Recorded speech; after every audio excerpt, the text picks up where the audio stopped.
Alrighty guys, what's going on, man? Getting back to my roots a little bit here. The old motor, if you guys remember this thing, the shaft snapped off of it, which I have right here, this wonderful shaft. The dog bone joint there, which is very sharp, by the way. That whole thing from getting railed backwards and forwards, forwards, reverse, made that super sharp, but that is actually the shaft for the motor, which twisted clean off the actual motor. So, today, I have the new motor. Went ahead and just ordered it. It finally came in. Took almost a freaking month to get it. Well, it took like it took 3 weeks to come in. So, new motor's in. We're going to go ahead and install this in here today. Motor needs to be hooked to the cooling chamber first. So, we're going to go ahead and move the boat. And I'm going to get all this ready. And I'll see you guys in a minute here. Alright, so what's up? Alright, so we got the cooling chamber here that connects to the motor. And this is actually star bit. If you guys are wondering, it is a T10 star bit.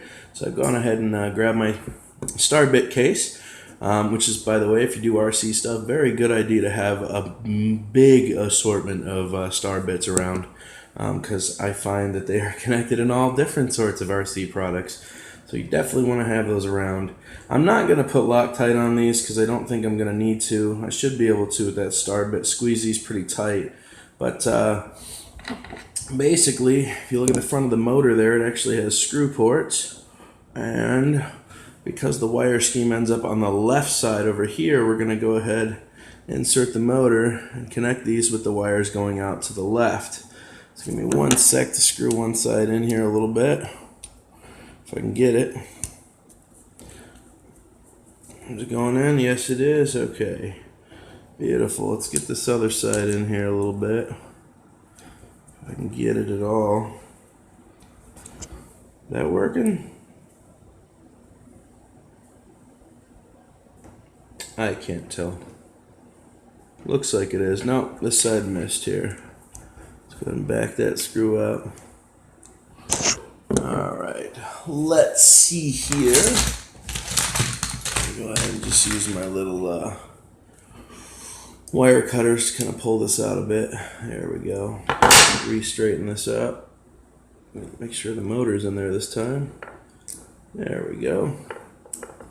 There, I heard that one connect. Alright, looks like we're in there now. Beautiful. I'm going to crank these down nice and tight, pull that motor in so it's perfect. Make sure these have a very good tight. You want these nice and tight. Not super tight, but definitely nice and tight because this motor vibrates a lot. Oops. So that is, by the way, again, guys, a T10 star bit. Okay, that motor is now on there nice and tight. It's not coming off anytime soon. It feels real good. So the next part you're going to want to do, after you put it, actually, you know what? We're going to go ahead and just do this now because the other one's adjustable. I'm going to see how far back that needs to go. So, for it to actually make sense, it's going to have to go back pretty far. About right there. I'm eyeballing this here, guys. We're going to use this little, whoops.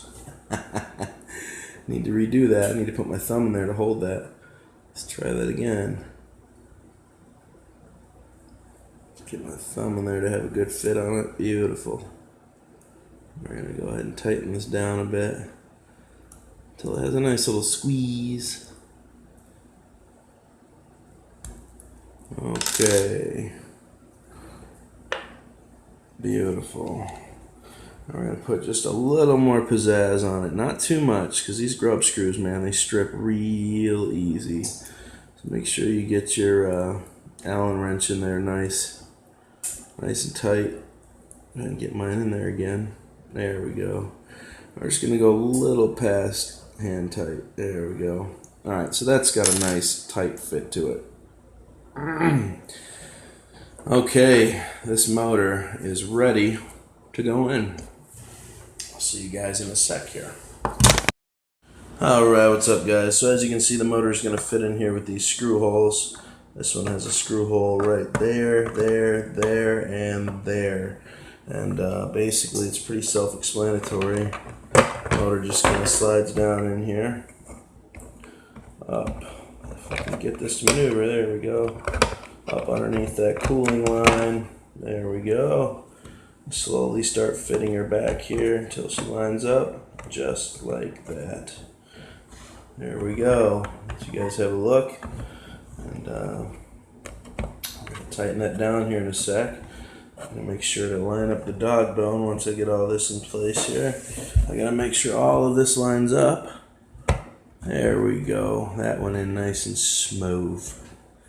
Nice and smooth. Alright, cool. So that's ready to be mounted. See? Let's go ahead and get that done. Alright, dudes. Now for the fun part. We still have to install the dog bone.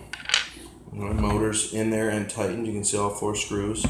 Now if you remember, we upgraded this with the FT012 ESC. As you can see, the wires are much larger than the ones that came in it, and these wires have to be reversed. I'm going to show you exactly what has to be done, okay, for this to work. So red goes to black like that, and black goes to red. I'm going to do that here in a sec for you guys on camera so you can see what I'm talking about. Let me step to this side real quick. Oh, so basically what's happening here is blue is going to go to blue.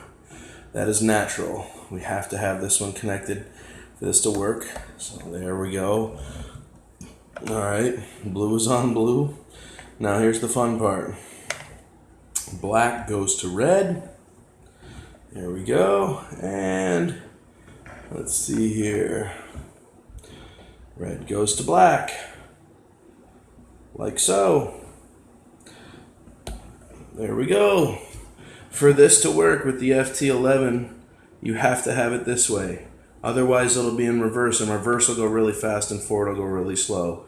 It sucks it has to be this way, but this is, if you want this to work, this is how it's done. So now that we've got this connected here, guys, let me grab a battery. And grab the original battery here. Let me make sure this is still in frame. Excellent. Not blurred up, doesn't look like it. Alright, let me grab a battery here. And we're going to use the stock battery it came with. I'm going to grab a remote here.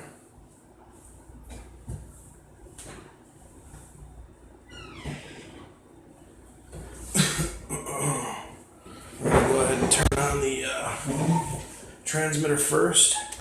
Transmitter is on. Excellent. Now we're going to hook up the boat battery and see if the servo works and see if the motor turns. If it does, then I'm going to go ahead and finish putting this together. Boom. We got some sparks. Let's see what happens here. Servo works perfect. You can definitely hear the difference between the FT012 ESC and the FT012 ESC and the FT011. The FT011 makes the servo angry. It makes it very fast. That's more power output, I'm guessing, but it does work perfect. It doesn't have any problems. Motor's connected. I'm going to go ahead and give it a little throttle here, guys. Guess who's back in business? Oh, it sounds angry too.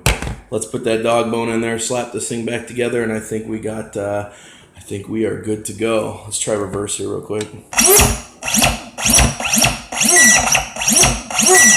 Oh yeah. Oh yeah. All right, let's put this thing back together here. All right, what's up, guys? There you go. So it's had new dog bone joints put in. Those were $3 for the new dog bone joints. The new motor was $19.99. The ESC was $26. The props, I just bought 5 props for $6.99 because I blew through all 3 of those because apparently my brass one is taking way too long to come in, and I only have 1 prop left, and I want to keep this thing up and running. So I think this upgraded ESC is going to work much better than the stock one that came in it. This is for the FT011. It's pushing a lot less weight and a smaller motor, so I don't think it's going to burn out nearly as fast as the original FT012 did. But it does produce a lot more power, especially to the servo. The servo works like a monster with that upgraded ESC in there. Like I said, the only thing you have to do backwards is the wiring. The wiring has to be done backwards for this to work, but it works like a charm. Make sure that you have, if you guys are going to do this, make sure you have a little play on the motor. If you can see that I move the drive shaft a little bit, right? You can see that there's play in between there. If that's too tight, that's what'll lock up and rip the motor stem out. So you definitely want to make sure that's got a little play in it, a little bit of slack. Also, go ahead, guys, and get yourself some Traxxas grease. I'm not getting paid to promote them. I just know this is amazing stuff because I've been using it for a while now, and it works perfect. How do I know? Because this hasn't melted yet like everyone else's has. So that tells me the Traxxas grease is doing the A+ job in my book. Everyone else that bought this boat, this thing is melted. Mine has not even come close to melting yet. So I can tell you right now, this Traxxas grease is working perfectly. So for those of you that did buy this, make sure that you remove that one grub screw. Let me turn that grub screw around right there and pull out the drive shaft all the way out, and make sure you give it a good coating of marine grease. The stuff that the boat comes with is junk. It doesn't work well. It fails very quickly. So every other 5th run or so, I make sure to grease everything up real good. But as far as leaks and everything, man, this thing is working perfect.